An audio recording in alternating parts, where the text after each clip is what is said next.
Nossa igreja unida celebra a memória pascal do Cordeiro, irmanada com Pedro e com Paulo, que seguiram a Cristo por primeiro.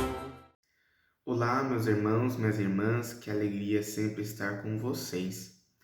Hoje na aula eu gostaria de comentar sobre os atos litúrgicos e sobre as funções públicas e privadas da liturgia.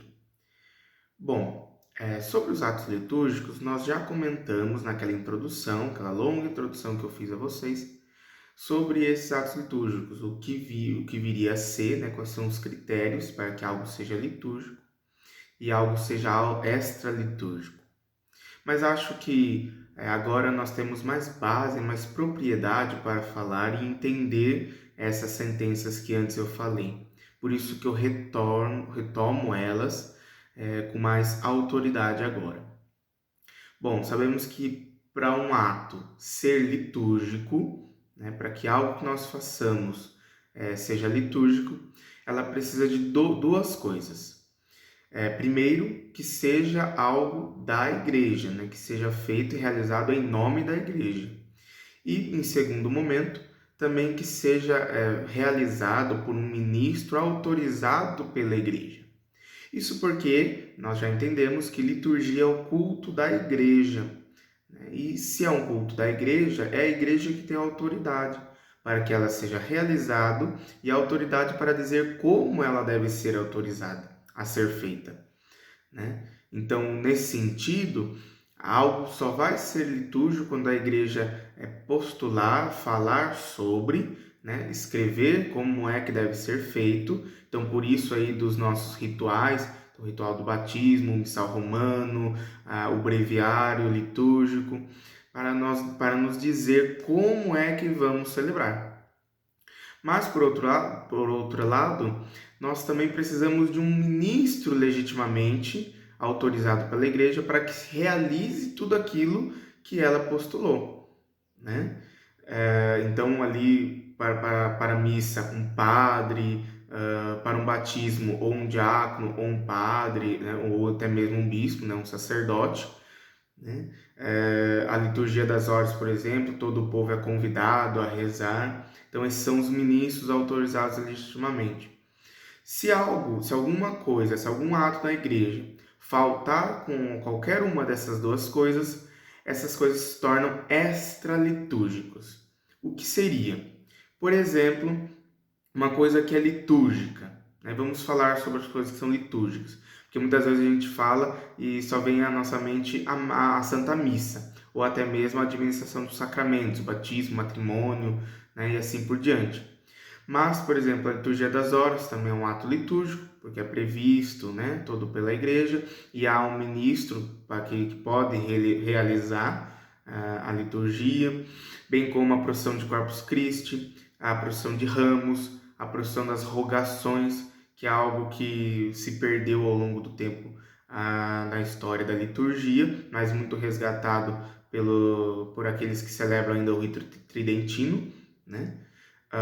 E ainda a procissão da Candelária, ou a procissão das velas, no dia 2 de fevereiro, dia de Nossa Senhora das Luzes, né, que é aquele rito da apresentação do Menino Jesus no templo.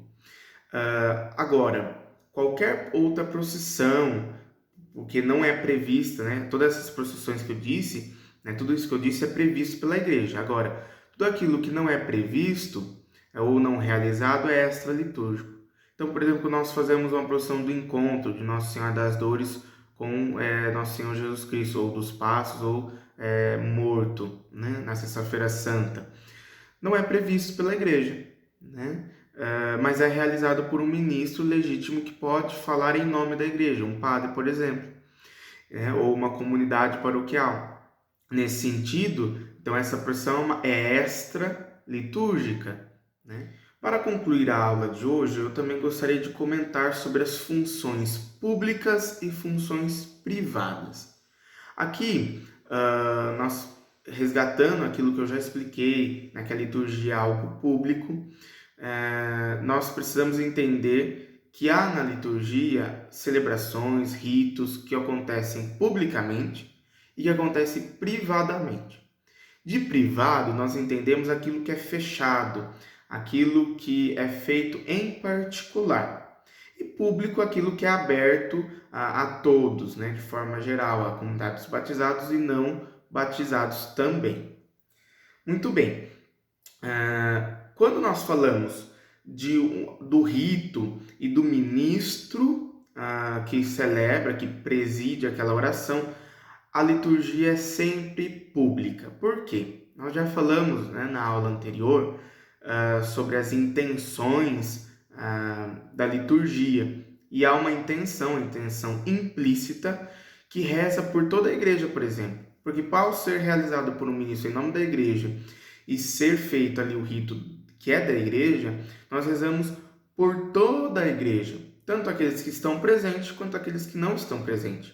Né? Recebem todos a graça, é como o nosso corpo. Quando se alimenta, todo o nosso corpo se beneficia daquele alimento que nós estamos ingerindo.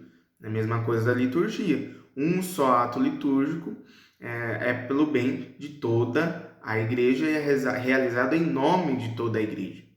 Então, nesse sentido, a liturgia é sempre pública. Sempre. Todo ato litúrgico, por mais que seja feito pelo mínimo de pessoas possíveis, ela sempre é pública. Mas o que é dizer que uma liturgia ela é privada? A liturgia ela é privada quando ela é realizada num lugar em que nem todos têm acesso. E ela é realizada onde nem todas as pessoas estão presentes. Por exemplo, é verdade que todo padre é convidado a celebrar a Eucaristia, mesmo sem o povo. Né? É um convite que a igreja faz a todo padre. Né? Todo padre, todo bispo. E ele pode realizar, tanto na igreja, numa paróquia, tanto numa igreja de uma comunidade, por exemplo, aqui no seminário, como acontece, né? Nós temos a missa diária. Então, nós chamamos aí de missa conventual, porque ela não é aberta a todo o público, mas ela tem povo, o povo de nossa comunidade, que mora nessa comunidade.